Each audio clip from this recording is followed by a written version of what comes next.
कृषी प्रदर्शन मुळशीमध्ये आलो होतो.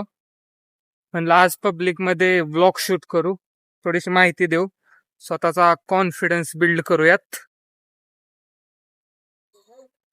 हे अशी 2-4 लोक जरी आले ना तरी पण व्हिडिओ थांबतोय. पण लिटरली मी एकदा पण बोलू नाही शकलो लोकांमध्ये, नाही का, की कॅमेरा वर करून काहीतरी सांगावं म्हणलं. पण एक एक मिनिटं कशाला म्हणतात, 1 मिनिटं काय, एक शॉट पण नाही घेऊ शकलो की बाबा असं वर करून पब्लिक मध्ये सांगावं हे नेमकं कशाचं स्टॉल आहे काय. जेवढं होऊ शकलं तेवढं शूट केलं. हळूहळू करून करून प्रॅक्टिस केल्याने कॉन्फिडन्स येईल. ट्राय करतोय आपण त्या हिशोबाने, बघू कसं होतंय काय होतंय. आता बेसिकली इथून चालतोय फक्त मी, तरी पण लोक बघतायत, तर इथल्या इथं पण कॉन्फिडन्स डाऊन होतोय पूर्णपणे. गिव्ह अप नाही करायचं.